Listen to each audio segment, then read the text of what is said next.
Bet the Juice Podcast, Wednesday, February 18th, betting preview. I'm going to do this a little different than I have done in the past. I am probably now just going to grab about 10 games and kind of just mix them in here and kind of handicap them because, like, giving the best bets is kind of crabby, especially somebody that, like me, the way I do all of my sports betting, but particularly only do end up betting on basketball and football, in the college ranks too, is I spray the board.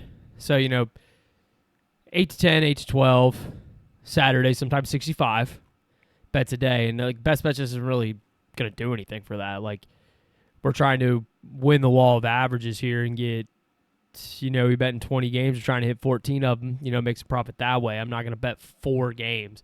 Hoping I hit them all. I'm not going to throw them all in a parlay, crap like that. So, I might not even bet all these games that I'm doing. I'm just throwing, I threw 10 games in here. 10 games that kind of piqued my interest for whatever reason. I kind of just want to cover them a little bit. So we're going to start off with Rutgers coming off that big win the other night against Maryland. I mean, if you want to call it a big win, whatever. But I mean, the way that Rutgers basketball has been this season has just been a train wreck. But they're headed to Happy Valley to take on the Nittany Lions. Nittany Lions laying 3.5. Over-under here is set at 149.5.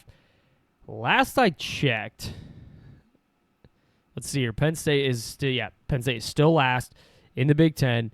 They're last in Jesus. So yeah, they're last in the Big Ten Northwest, and then Rutgers is 4th. There's no cut line anymore. Everybody in the Big Ten Conference does get in here.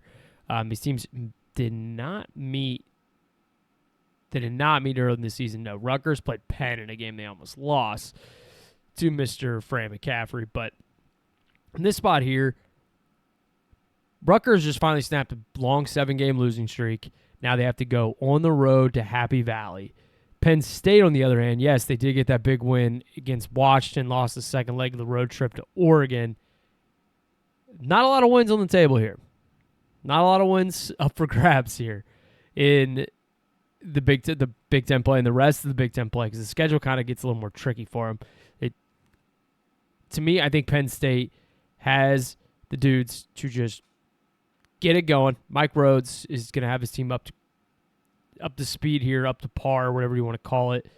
They gotta get this one, man. If they're not going to get another one, I don't see another win on the schedule. I know you go to Piscataway later in the year, but that is in the rack, and we know that's a hard place to win, regardless of how good Rutgers is. I just think the vibes are good for Penn State right now, and they're playing a little bit better ball. They've kept some games competitive, even if they haven't won them. So I'm going to be on the Nittany Lions here, minus a 3.5. I'm not buying into Rutgers because they won a home game against Maryland, a bad Maryland team. I'm not buying in on it by any means. I'm laying it with the Nittany Lions, but I don't know if this is really one that I'm just going to go crazy out here and want to go camp, lay a bunch of money on here. But Cleveland State is headed to Youngstown State in Youngstown State's laying 11.5. Probably should give the numbers out. Total here is set at 156.5. I'm wondering if this number is going to climb up a little bit. I bet you can get a 12.5 out there. Actually, I think I might have. It's terrible podcasting here, but I am pretty sure. Yeah, I have a 12.5, so it seems like there's a 12.5 out there. I didn't do this that long ago, so I don't think I'm moving numbers. I've been pretty hot on here, but I'm not moving numbers. Not like that. Now with the units out, I'm throwing out here. What is Cleveland State the weirdest team in America? They're 5-14 overall to start the season. In year one of Rob Summers. They were 1-7. Yeah, 1-7 in Horizon League play. And then they rattle off a home win against Youngstown State, one of the better teams in the Horizon. They go on the road at Wright State and get a win. First place team in the Horizon. Then they go to play the second. No, they beat Green Bay. But, I mean, on the road to Green Bay, Golly actually has the Phoenix playing, somewhat decent. Then they go to Milwaukee and get a win. And then they get Oakland, the second best team in the Horizon League, and they get a win by 13 against Greg Campy, of all people, man. It's wild. But then they drop 3 straight. So, what Cleveland State team is going to show up this week? It's just been an ongoing, who knows with this kind of ball club. But these teams have like a lot of ability, man. Like those kind of teams that, you know, either can get blown out or just do the complete reverse and go out there and win a game and shoot lights out. They do take a lot of threes, and I mean that does impact if you're having a really hot shooting night. So like, to be honest with you, like it's not that wild to talk about a money line here with Cleveland State. Trying to get the number on that, but I will say the Penguins have been playing better ball. They kind of are a little bit scary when it comes to playing. I mean, I still think the Horizon League's pretty much Oakland, Wright State, maybe Robert Morris, if you want to throw Robert Morris in there. But they have been playing better. But plus 460 on the money line for Cleveland State, I don't think it's absolutely criminally insane to say that might be something you're looking at, because I'm thinking about it. But obviously we're going to go low on the money line because the majority of our money is going to be made on the bet, and my fucking soundboard is down. I tell you what, the podcast soundboard it means a lot to me. I love it. It pisses Connor off because I got really good drops on here like this one. Somebody's going to get that gobbler. But man, sometimes the fucking app is just goddamn terrible. But anyways, I'm going to take the 12.5 with Cleveland State, and I'm going to sprinkle a little bit, just a little bit. Just a little bit on that money line. Like this much, a little bit. 2 inches short, maybe less. It's the story of my life. All right, let's move on to the next game here. Butler is headed to Georgetown. The Hoyas are laying 6.5 points. There was some 5.5s out there. The majority of the lines were at 6.5. Total setting at 145.5. Georgetown, don't look now. But when I jump on here and I do the conference tournaments and my best bets, you know, team of the most value, and then my crazy long shots, Georgetown might be in there for the Big East tournament, man. Been playing really, really good down the stretch. They won 4 in a row before dropping their last 2 to Nova and UConn. You know, the second or third, top 3 team in the Big East, whatever. The game they lost to Villanova at home, they were controlling for the majority of the way. Lost to UConn by 4 on the road in a game in Stores. Like, they're playing actually really good basketball. And Butler, on the other hand, I think a little bit of quit factors kind of be settling in here. They just lost another heartbreaker to Seton Hall the other night at home in a game they controlled for it seemed like the majority of the second half, and then just kind of let it slip away from them. I like the Hoyas, man. If you can get that 5.5 out there, you can. I think it was on FanDuel. You might want to lock it up now. I think the Hoyas going here, and I think it's a smash spot for Cooley, man. No look-ahead spot. I really like this Hoyas team. I think they're playing really good ball at the most important time of the year. I will do this. I will lock this one up. I mean, everybody knows it doesn't take much for me to want to back at Cooley. But, yeah, I like Georgetown. Let's move on here to the next game here. Clemson's laying 3.5 on the road at Wake Forest. Steve Forbes, we all know, dead man walking. Clemson just gets embarrassed, but did cover against Duke on Saturday. Got the hook there for us. Doesn't happen all the time. We're on the right side of the hook for once. It seems too easy, right? It seems way too easy to just be on Clemson. No look ahead for Clemson. Kind of a look ahead for Clemson. That is Wake Forest. Never mind. Who's Clemson got on deck? Clemson got Florida State on deck, so no look ahead. But Clemson's lost 2 in a row. They need to get back on track here. Seems like the easiest smash spot for Clemson. They're a far better basketball team than Wake Forest. Wake Forest has won 2 in a row. Clemson has lost 2 in a row. I'm going to lock up the Tigers. It's just, it smells. It stinks. This is a gross line. I don't understand the number. It should be probably more about a 5.5 to 6.5 number for Clemson. But I'm still not a believer in this Wake Forest team. Been riding too high. Feeling all fat and happy with those 2 wins in a row. Going to show it off to their fat little girlfriends, as Mike Leach, the great Mike Leach, would say. I think Clemson, bounce back, Perfect spot for the Tigers here in Bradford now. They're too good to lose 3 games in a row in this ACC. All right, this is one of the better games of the night. Alabama is laying 3.5 points at home against the Razorbacks. I want to talk about Arkansas for a little bit. I think Arkansas is one of those teams that's just completely slept on, and we're just not really talking about them because they've kind of lost. They lost a lot of big boys to start the season off. I mean, Calipari's Razorbacks team is 19-6 with losses: Michigan State, Duke, Houston, and yeah, the Auburn Georgia one doesn't look great. But like your 3 non-con losses are against 3 of the 10 best teams in the country. And since then, man, 9-3 in SEC play. I think Darius Acuff, too, is one of the better freshmen out there that is just completely just not talked about. And that is basically because you have Kingston Fleming, AJ DeBonta, Cam Boozer, Caleb Love before his injury, Darren Peterson, obviously. Like, if it wasn't for that elite level guard and wing players, these star freshmen we got, I think Acuff would be mentioned a lot higher. I think he's gonna go way too late in the draft. Like, that guy can be a stud in the NBA.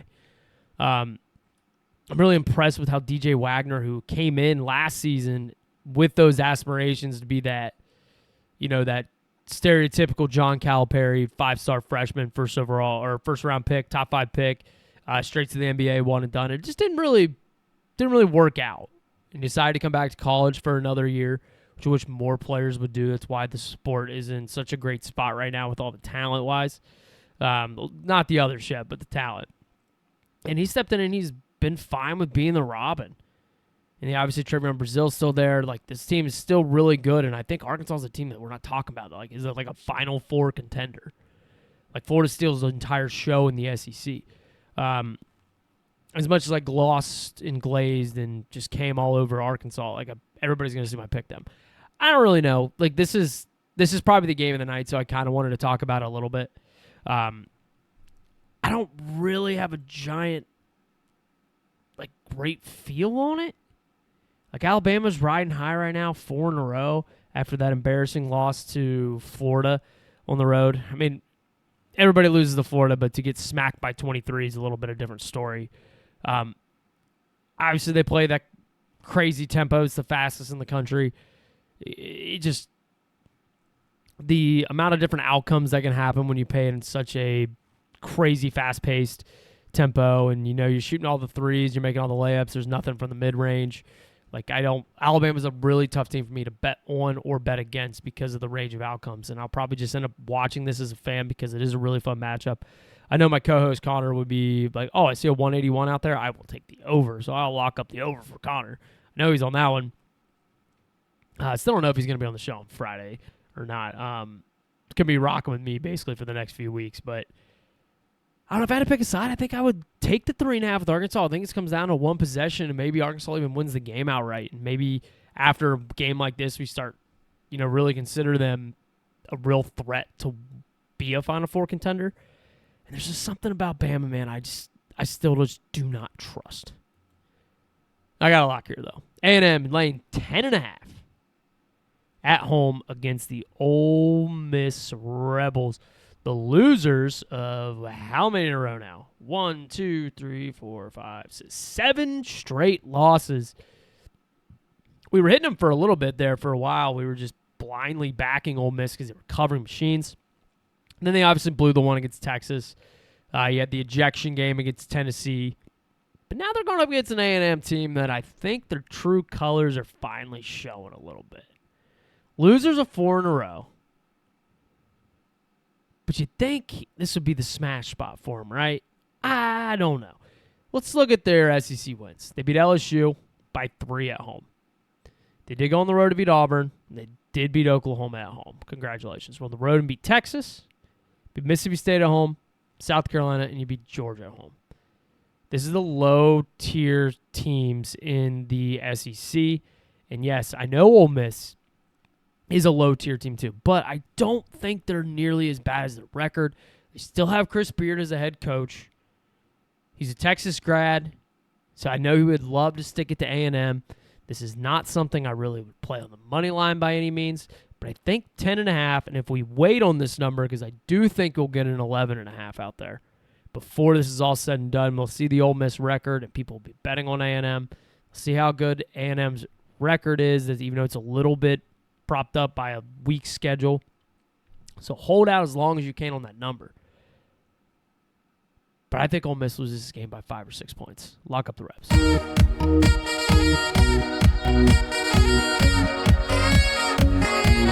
I mean, no free ads.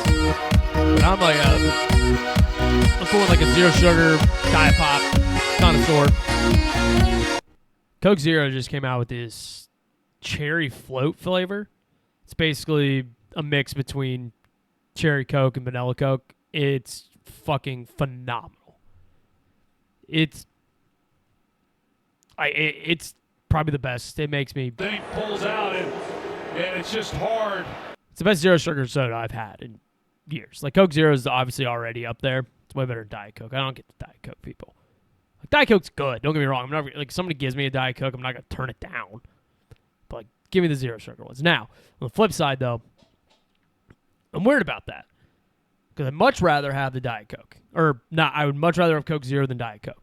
But then like Dr. Pepper, Diet Dr. Pepper is 10 times better than zero sugar Dr. Pepper.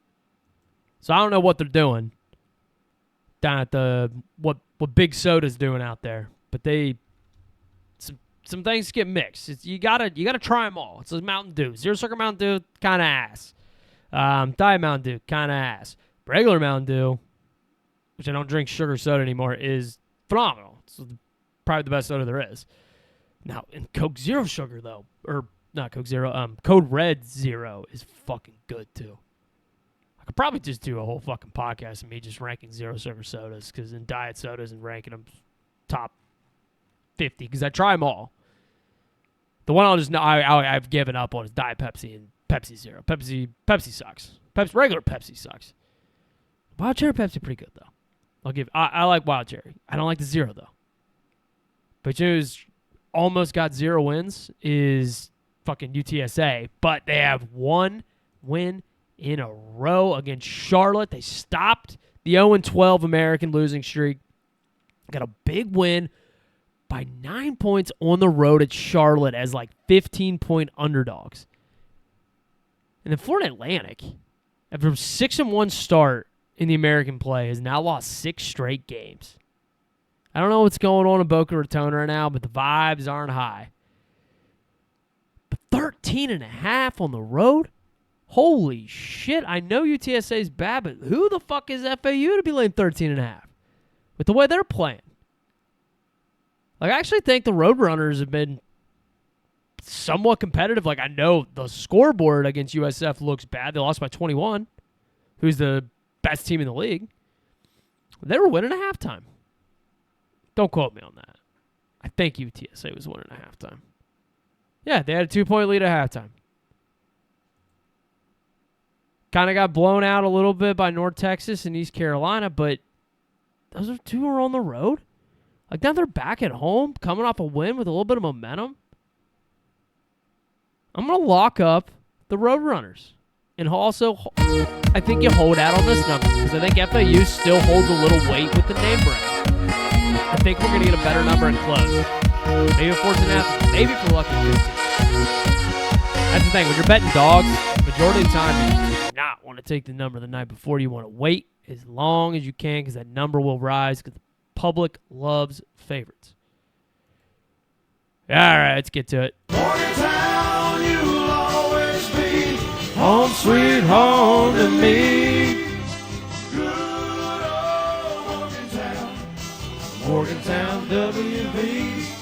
God bless the Mountaineers and God bless West Virginia. I'm dying in this fucking country-ass fucked up town.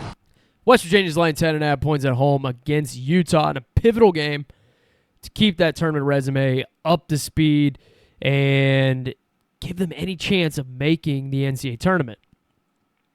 Now, this isn't a resume builder. This can be a resume killer.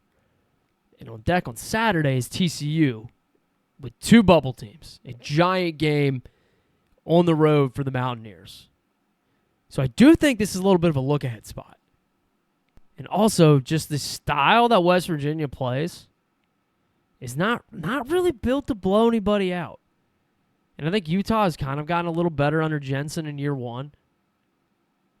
I'm not going to bet it because I am a Mountaineer. But smart money, I think, would be on Utah. I think Utah keeps this game actually pretty fucking close.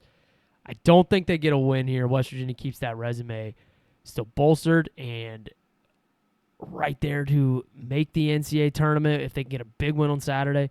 But I do not see a scenario where West Virginia is winning this game by more than 10 points. Gonzaga is laying 14.5 points on the road at San Francisco. I do want to check this real quick. San Francisco does one of the dumbest fucking moves they can. They play in the Warriors Arena half the time when they play Clemson. Sorry, Clemson's on my screen here. When they play Gonzaga. And it's like, dude, you're losing your home court fucking edge. It's at the Chase Center. So, yeah, it's at the Warriors Arena. I believe. It's Chase Center Warriors Arena? About 90% sure. Yeah, it's the Warriors Arena. Yeah, it makes no sense. Like, play this on campus. Why are you not playing this on campus? But either way, if you look at the last few matchups between these two teams, if I can pull this up real quick, because I will say action is for a lot of shit that I give them for obvious reasons because some of their shit sucks. But one thing they do that I really like is the previous matchups, and they make it super easy for you to navigate through. And this is 15, and this is a 15.5 number now, by the way. It's 15.5. Let's look at these last few matchups. At Gonzaga early in the year, 68-66 win for Gonzaga, won by 2. Last year, at Gonzaga, the last one, won by 9. Before that, they did go to the Dons and win by 20. But before that, it was 11 and 12. Dons kind of have the Zags number a little bit. They don't win the game, but they do keep it close, and I anticipate them doing it here. So I'm also going to lock it up with the Dons. Like I said, we're going to do 15.5. Probably wait. I do think you're going to get a better number out there. Everybody's going to see that Bulldog. The public is going to be all over the Zags. Big one here in the Valley. Illinois State is laying 3.5 points at home against the Racers of Murray State. Over under 156.5. Illinois State basically been money all year at home outside of that crazy loss against Southern Illinois. It was like 53-50. But they just couldn't shoot. I don't know what was going on. There's nothing to fall.